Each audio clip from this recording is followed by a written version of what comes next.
One of the most common questions that people are confused in while they're applying for United States admissions is whether they should be taking Ielts or they should be taking Toefl. So if you are one of those people who are still confused, then you came to the right spot, because today I'm going to answer this question with a complete breakdown. So watch this video very carefully till the end. Mobile screen, guys, and today I'm going to clarify. I'll try my level best to clarify this question, that which test you will be choosing. Come to my notes and I will explain each and everything. So I have divided this thing into 4 criteria. My first criteria is the country criteria. So I will be very clear in one thing, that if you're targeting United States universities specifically, then you should be taking Toefl. I won't be giving you a comparison and at the end keep you in an ambiguity. I just want to clarify what I'm going to explain it in a very direct manner. If you're targeting for UK, Canada, Australia, and other European countries, including South Korea and Japan, then you should be considering Ielts.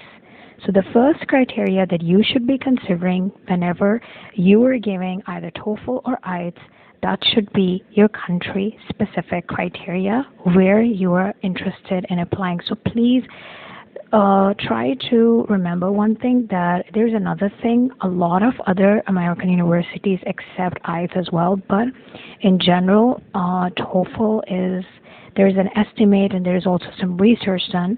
So Toefl is highly acceptable even when you're giving you're applying for TA-ship or other interviews.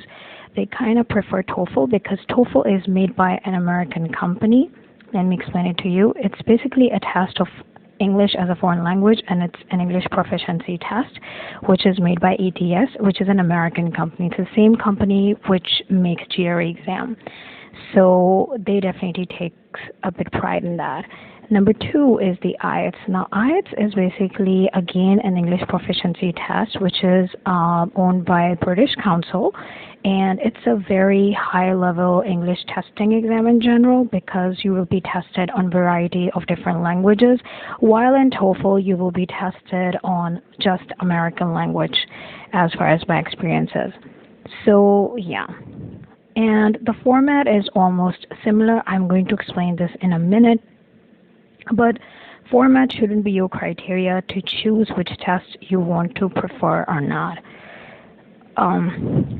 So what first thing is clear, that is the country criteria. Now the second one is price criteria, guys.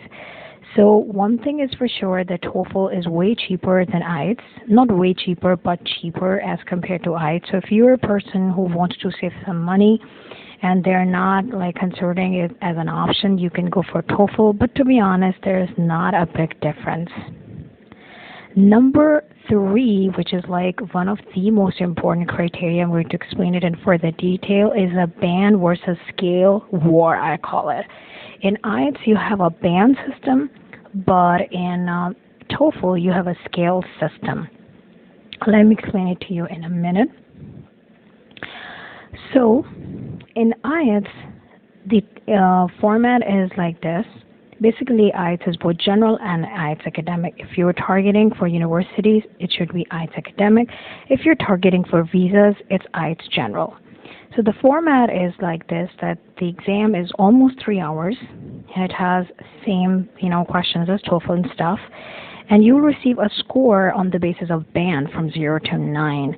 And to be honest, scoring over the band is kind of harder as compared to scoring over the scale system, because if you score bad in one band, they take an average of it. And I'm going to prove this. I'm going to give you a complete breakdown for that. Now let me take you to Toefl format. Toefl has it lasts about almost 4 hours, or 3.5, and it has the same criteria, same stuff like academic, writing, speaking, and listening.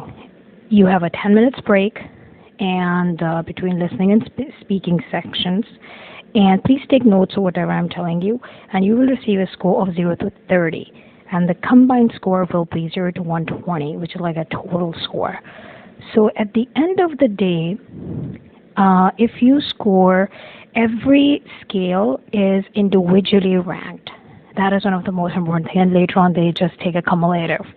But in IELTS, the band is affected overall. So that is one of the huge differences, and I found that it's harder to score in IELTS as compared to TOEFL. Now, the last but not the least point is this, that speaking test criteria. So if you're one of those people who are basically very comfortable in one-to-one conversation, then TOEFL is not for you. Because speaking test criteria. So this criteria is very close to me, because if you believe that you can do one-to-one interview, you're very comfortable, then you should definitely go for IELTS exam. But if you feel like you are a bit shy and you're not comfortable, rather you're more comfortable talking to a computer, then I think speaking test criteria passes for TOEFL. And also for United States, as I already explained, it's the same accent. You don't have to go through a variety of accents like in IELTS. It could be anything. And then the common fear of, doing like one-to-one interview will be also not there. So that is like my fourth speaking test criteria. Last criteria, which is very, very important, and I want you to focus on it really, really well, is like both of these tests are convertible. So, and as I already explained it to you, that it's kind of easier to score in TOEFL as compared to IELTS due to the cumulative system.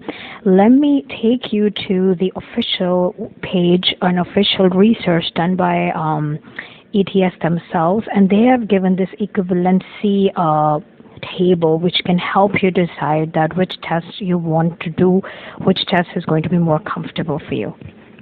One of the most common questions. So guys, this is one of the most important file, and it's basically a research support, report which is done by ETS in December 17, 2010.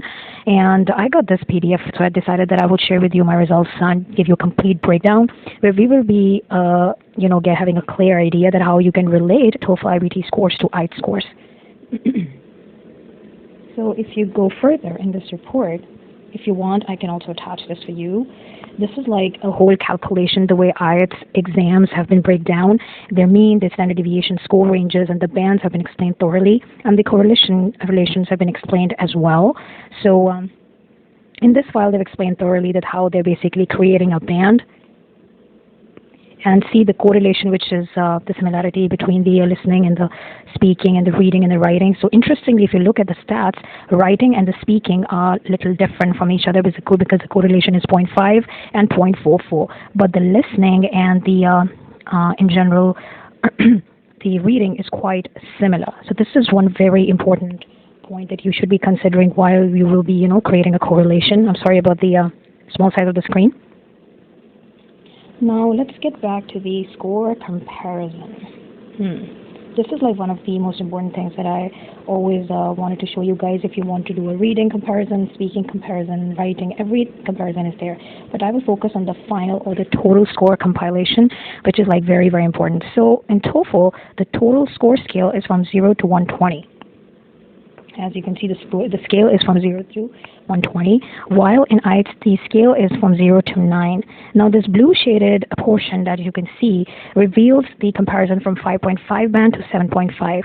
So, as you can see very clearly, that a score of 6.0 in IELTS would correspond to, 60 to 78%. So if you're one of those people who even worked really, really hard in IELTS and they got a band of like 7 or 7.5, which is a pretty average band, you still got a less band. But if you convert this thing in TOEFL, it's 102 or above 100, which is pretty good score, pretty decent score.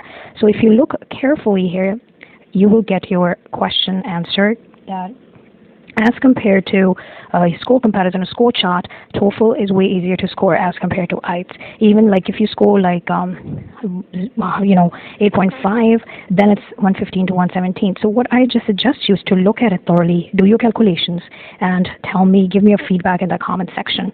Thank you so much, guys, for watching.